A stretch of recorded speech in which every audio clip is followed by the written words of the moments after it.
मैं दुखी हूं, मैं सुखी हूं, ये मन सोचता है। मैं बीमार हूं, मैं तंदुरुस्त हूं, ये भी मन का विचार है। शरीर बीमार है, मन अपने में लाता है। लेकिन इन दोनों को जानने वाला कौन है? तो मैं कौन हूं? बीमारी आई गई, तंदुरुस्ती आई गई, मन में सुख आया गया, तो मैं कौन हूं? तो अपने मैं को खोजते उस मैं की अहंता की इतनी महानता है कि आपको दुख छू नहीं सकता है। आपको कोई मेरे लिए पैसा हो, मेरा भविष्य ऐसा हो, अरे सारी दुनिया आपके आगे गेंद हो जाएगी। आप देवताओं से सम्मानित होने लगेंगे। यक्ष गंधर्व किन्नर भी आपके काम में सेवा करके अपना भाग्य बना लेंगे। आप इतने ऊंचे हो जाओगे। केवल अपनी अहंता बदलो।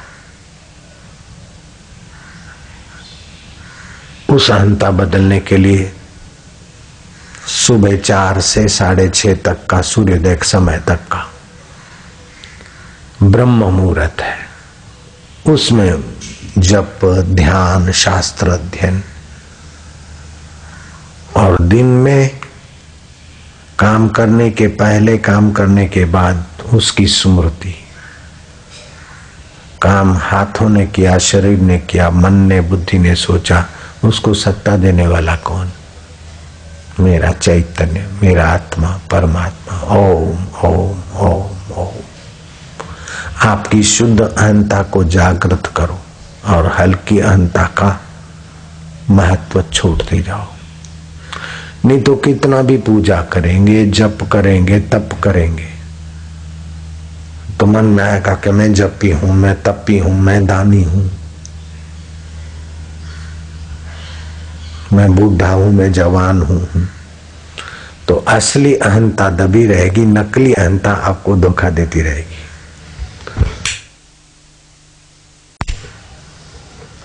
तो असली अहंता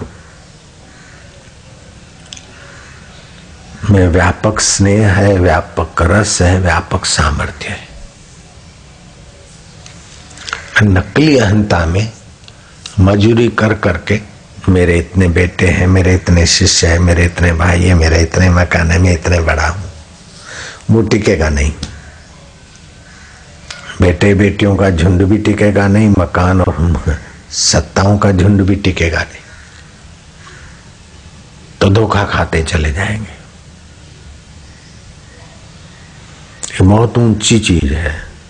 आप अहंता खाली बदलो, इसमें मेहनत नहीं है। जैसे कन्या है ना, अहंता बदल जाती। मंगनी नहीं की तब तक बोलती कि हमारा घर है। मंगनी हो गई, शादी हो गई, तो फिर कोई बोलता है कि बोले नहीं मेरा घर तो वहां है, ये तो मैं मायके में आई हूं। मेरा घर वहां है, ये तो मेरा घर नहीं, मेरे भाई का घर, मेरे पिता का घर है, मेरा घर तो वहां है। अहंता ही तो बदली, और क्या हुआ?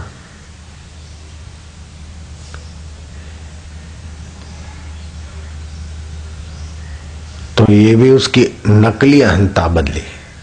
वो ससुराल वाले को घर मेरा घर बोलती, वास्तव में ससुराल का घर भी अपना घर नहीं, मायके का घर भी अपना घर नहीं। ये तो सब शरीर का और कल्पना का सामाजिक एक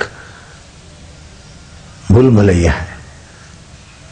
अपना घर तो अपना आत्मा है। संसार तेरा घर नहीं, 2-4 दिन रहना यहाँ, कर याद अपने राज्य की, स्वराज निष्कंटक जहां।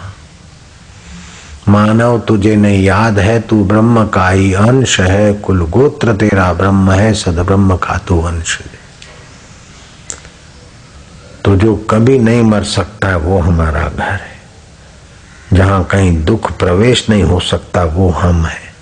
जहां चिंता का प्रभाव नहीं पड़ सकता वो हम है। चिंता का प्रभाव मन में पड़ता है, दुख का प्रभाव, चिंता का प्रभाव, मुसीबतों का प्रभाव, जन्म मरण का प्रभाव शरीर पर, मन पर पड़ता है। उन सब को जो जान रहा है वो मैं हूं।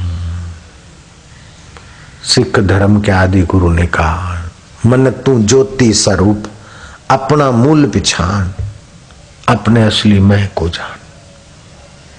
आरती करते ने तो सेवक गाते हैं, ज्योत से ज्योत जगाओ, मेरा अंतर तिमिर मिटाओ, अंदर में जो बेवकूफी है ना समझी वो मिटाओ। सोहम नाद जगाओ, अंतर में युग युग से सोई, युग युग से ये स्मृति सत्ता चेतना चित्ती सोई, चित्ती शक्ति को जगाओ, सतगुरु ज्योत से ज्योत जगाओ। हम बालक तेरे द्वार पे आए,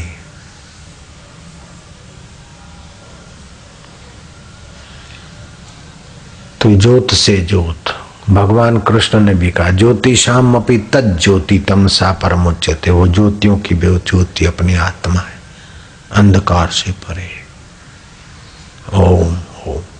किसी ने कुछ कह दिया बार बार याद आता है तो मन का चिंतन है।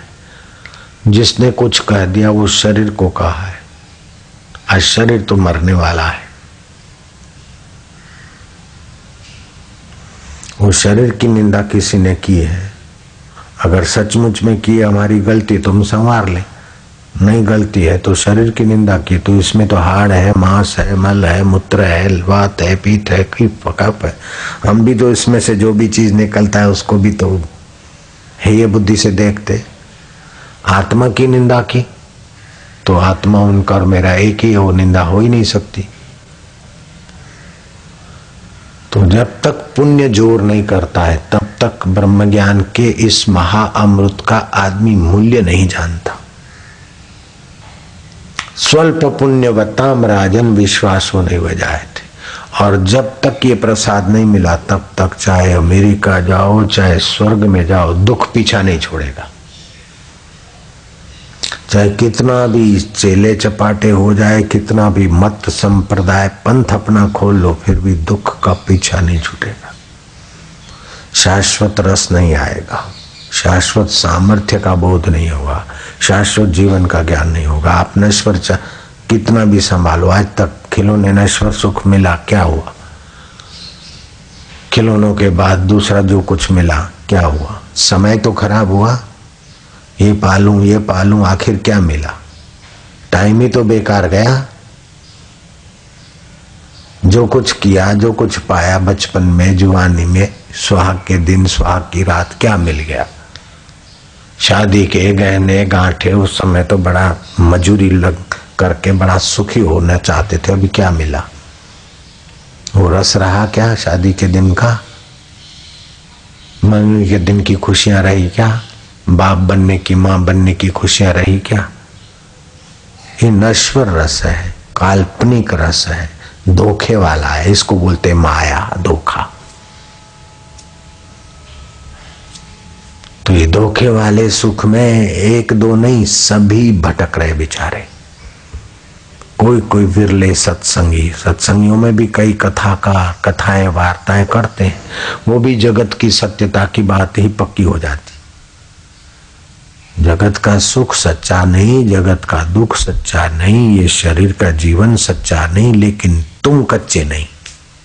हजारों बार मौत हो गई फिर भी तुम्हारी मौत नहीं हुई, हजारों दुख आए फिर भी तुमको दुख नहीं छुआ है। लेकिन तुम बेवकूफी से अपने को नहीं जाने हो, तो मन दुखी हुआ और आप मन के साथ जुड़ गए।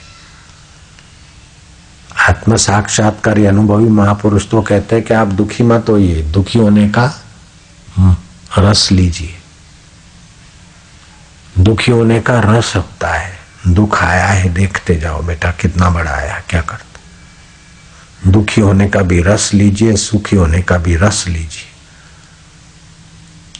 गरीब होने का भी रस लीजिए कि थोड़ी चीजों में हम निर्वाह कर रहे हैं। अमीर होने का भी रस लीजिए कि चलो बांटकर अनेकों में एक का अनुभव कर रहे हैं। तो ऐसे समझ का, अपनी सूझबूझ का थोड़ा दिया जले ना तो दुख नहीं रहेगा। गुफा में जाओ, डंडे मारो और चीजें रखो, लेकिन अंधकार तो रोशनी बिना जाएगा नहीं। ऐसे हृदय गुहा में ज्ञान का प्रकाश करोगे तब अंधकार मिटेगा। तो साधना के समय साधना, लेकिन अहंता बदल के साधना।